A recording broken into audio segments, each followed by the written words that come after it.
उन्होंने अपने जीवन का हर पल, हर सांस समाज के उस तबके को समर्पित किया जिसे इंसान समझा ही नहीं गया। उन्होंने कहा था, मैं उस समाज की प्रगति को मापूंगा जो महिलाओं को सम्मान देता है। उन्होंने संविधान लिखा, पर क्या आज वो संविधान सच में जिंदा है? क्या बाबा साहेब का भारत बन चुका है, या हम अब भी जाति, धर्म और स्वार्थ की जंजीरों में कैद हैं? आज हम इस सवाल का जवाब ढूंढेंगे। क्या डॉक्टर भीमराव अंबेडकर अपने उद्देश्य में सफल हुए या अधूरी रह गई उनकी क्रांति? नमस्कार दोस्तों, आज हम एक ऐसे महामानव की बात करने जा रहे हैं जिन्होंने न सिर्फ भारत का संविधान लिखा बल्कि उस समाज को इंसानियत की रोशनी दिखाई जो सदियों से अंधकार में था। डॉक्टर भीमराव रामजी अंबेडकर, एक नाम, एक विचार, एक आंदोलन।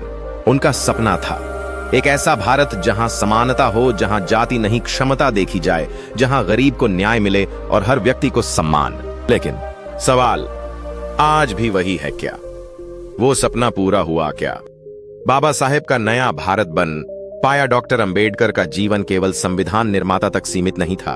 उनका असली मिशन था सामाजिक समानता और मानवता की पुनर्स्थापना। उन्होंने 3 बड़े लक्ष्यों को जीवन का आधार बनाया। नंबर 1, सामाजिक मुक्ति, जाति और छुआछूत से मुक्ति। जाति न केवल शरीर में बल्कि दिमाग में बैठी हुई बीमारी है। उनका सपना था कि एक दिन भारत का समाज जाति विहीन हो जाएगा। नंबर 2, शैक्षणिक स्वतंत्रता, शिक्षा को हथियार बनाना। शिक्षित बनो, संगठित रहो, संघर्ष करो। यह केवल नारा नहीं था, यह क्रांति की चिंगारी थी। नंबर 3, राजनीतिक सशक्तिकरण, ताकि समाज के निचले तबके के लोग अपनी बात खुद रख सकें। इसीलिए उन्होंने कहा था, राजनीतिक शक्ति मेरी जाति के लिए अंतिम लक्ष्य नहीं बल्कि साधन है। उनका उद्देश्य था समानता पर आधारित लोकतंत्र, जहां हर नागरिक बराबरी से खड़ा हो सके। डॉक्टर अंबेडकर ने सिर्फ भाषण नहीं दिए, उन्होंने संघर्ष और निर्माण दोनों साथ किया। महाड़ सत्याग्रह 1927 पानी पीने के अधिकार के लिए, काकोसा आंदोलन मंदिर प्रवेश के अधिकार के लिए, मनुस्मृति दहन सामाजिक गुलामी के खिलाफ प्रतीकात्मक विद्रोह। उन्होंने इंडिपेंडेंट लेबर पार्टी बनाई ताकि मजदूरों और दलितों की आवाज संसद तक पहुंच सके। बाद में स्केड्यूल्ड कास्ट फेडरेशन के जरिए राजनीतिक संगठन को एक नया रूप दिया।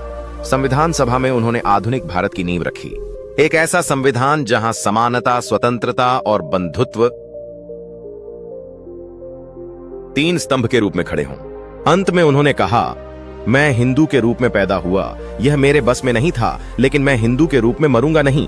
1956 में उन्होंने लाखों अनुयायियों के साथ बौद्ध धर्म अपनाया। यह केवल धर्म परिवर्तन नहीं था, यह मानवता की पुनः परिभाषा थी।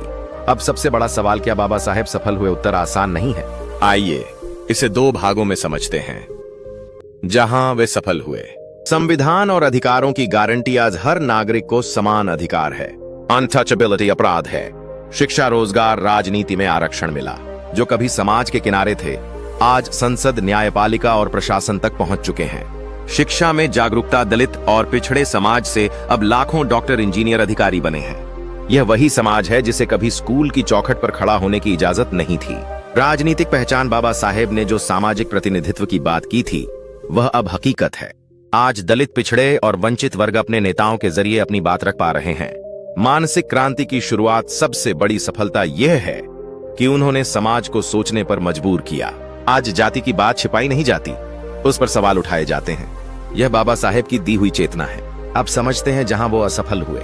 जाति अभी भी जिंदा है। संविधान ने छुआछूत मिटाई, लेकिन मन की जाति आज भी कई लोगों में जिंदा है। विवाह, राजनीति, सामाजिक मेलजोल, सब में जाति का असर है। राजनीति में विभाजन, बाबा साहेब का सपना समानता था, लेकिन आज की राजनीति में जातिगत वोट बैंक हावी है। नेताओं ने जाति को मिटाने की बजाय उसे साधन बना लिया है। सामाजिक बंधुत्व की कमी, उन्होंने फ्रैटर्निटी यानी बंधुत्व को लोकतंत्र का आधार कहा था, लेकिन आज धर्म और जाति के नाम पर नफरत फैलाई जा रही है। समाज अब भी टुकड़ों में बंटा हुआ है। आर्थिक असमानता, उन्होंने कहा था, समानता केवल कानून से नहीं अवसरों से आती है, पर आज भी लाखों लोग शिक्षा, रोजगार और स्वास्थ्य से वंचित हैं। संविधान ने अधिकार दिए, लेकिन समान अवसर अभी भी दूर हैं। आज का भारत 2 चेहरों वाला है। एक भारत जो तकनीकी, शिक्षा और अर्थव्यवस्था में आगे बढ़ रहा है।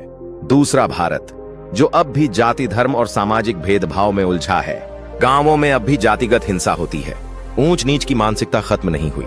कई बार मंदिरों, कुओं और स्कूलों में भेदभाव की खबरें आती हैं। दलित राजनीति अब अस्तित्व में है। लेकिन उसका मकसद सत्ता बन गया है, समानता नहीं। वोट बैंक की राजनीति ने अंबेडकरवाद को नारा बना दिया, नीति नहीं।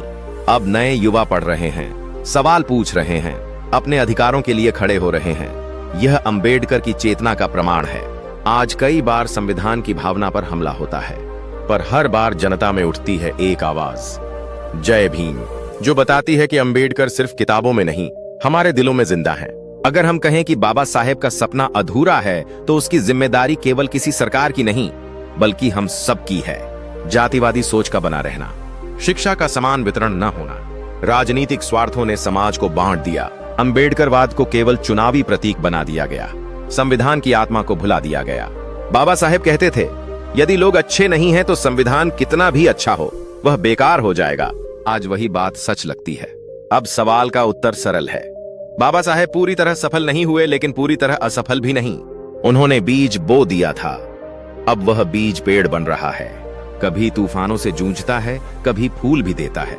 बाबा साहेब ने हमें दिशा दी, रास्ता दिखाया, पर चलना हमें है। जाति मिटाना है तो किताब नहीं, सोच बदलो। उनका मिशन एक संविधान नहीं, एक संवेदना था। और जब तक भारत में एक भी व्यक्ति अन्याय के खिलाफ बोलेगा, बाबा साहेब का सपना जीवित रहेगा।